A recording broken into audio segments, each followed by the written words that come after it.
फिर से आप सबके बीच में सोहर गीत पारंपरिक गीत के साथ प्रस्तुत हुई हूँ गंगा कैसेट के माध्यम से। अगर कोई भूल हो जाए तो आप समझदार हैं, क्षमा करिएगा और अपना प्यार आशीर्वाद देते रहिएगा। लेकिन लाइन बड़ी खूबसूरत है। देखा घर में नाती का जन्म भइल बा, लड़का का जन्म भइल बा, पूरा परिवार खुश बा। और परिवार में खुश के बा भैया, के भाई, और सबसे ज्यादा खुशी के बा।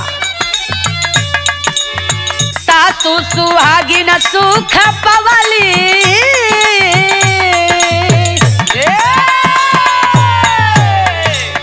सासू सुहागिन सुख पवली, तना उनके बोलावली न हो।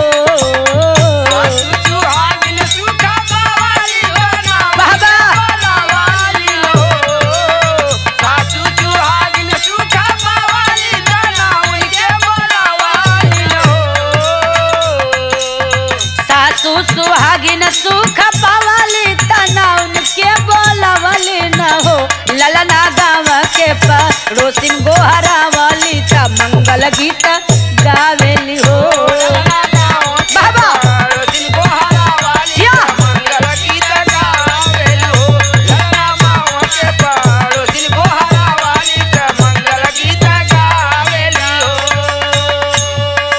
सासू मैया खुश है, हमारे घर में पोता जन्म ले लेबा,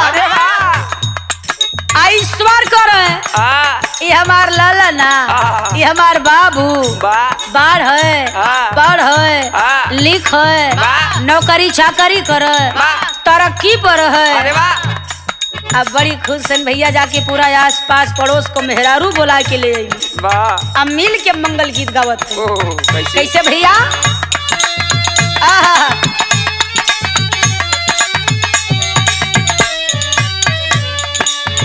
खबर जनवली मालिकाइन, तैली पंडिताइन न हो।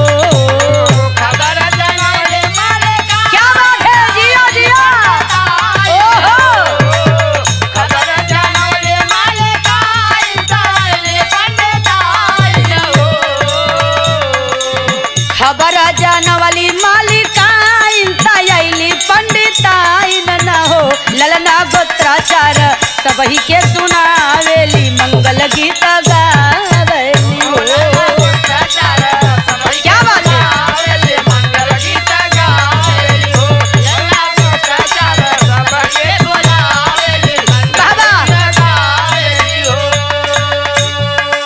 घोड़ा के मलकिन के खुशी अलग बा, बेटा के खुशी अलग बा, आजा के खुशी अलग बा। लेकिन का जब आजा आजी खुश भैला त जाय के पंडिताइन के बुलाई के ले अइले। ए भैया, हमारे घरे बाबू जन्म ले हुआ हो, लाल जन्म ले हुआ, चला रज के उनहु का पूजा पाठ। ए पंडिताइन तनी अपन टोक धराई द, अपन आशीर्वाद दे द।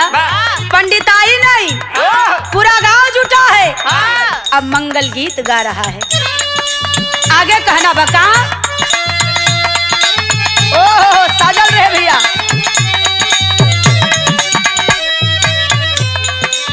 दुआरा पर खूबे सहनैया बाजे, घर में बधैया नु हो।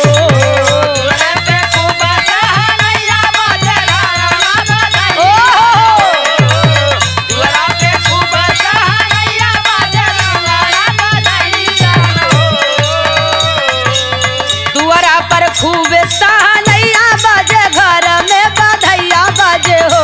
लल्ला तेलावा फूल सब लगावली, मंगल गीत गावली हो।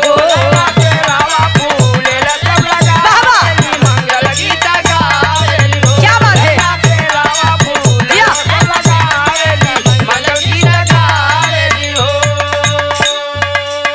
आजकल का खुशी जनता बाटा थोड़ा अलग से जनाई जात हो। पहले तो सोहर केवल मेहरारू गावत रही, सोहर से काम चलाई जात रहा गाँव में। अब तो डीजे हो गया बा, घरे में बेटवा का जन्म हो गया तो धक्का धक दुआरे डीजे बाजाता, मेहरारू नाचत है, सोहर का जरूरत ही नहीं पड़ता, मेहरारू वही धुन में नाचत है। जेकरे नहीं नाचे आवत बा वो अपन हर ओहर हिलाई लेता।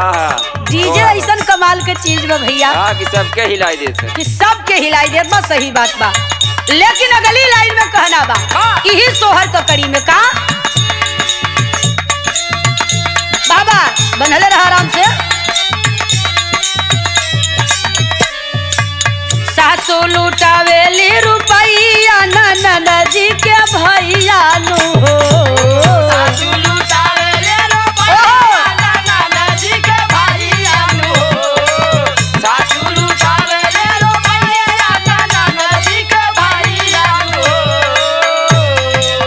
सासू लुटावेली रुपैया ननद जी के भैया नु हो।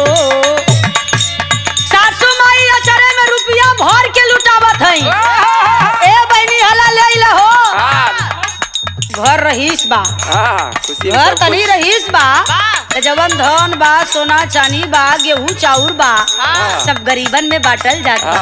ला भैया हमारे पोता के आशीर्वाद बा। लेकिन कहना बा का सासू लुटावेली रुपैया ननद जी के भैया नु हो, सासू लुटावेली रुपैया ननद जी के भैया नु हो, सासू लुटावेली रुपैया ननद जी के भैया नु हो, सासू लुटावेली रुपैया ननद जी के भैया नु हो। मुहा मीठा सब कर उन्हीं करावे त मंगल गीत गावेली हो। जाओ जाओ जिया राजू भैया,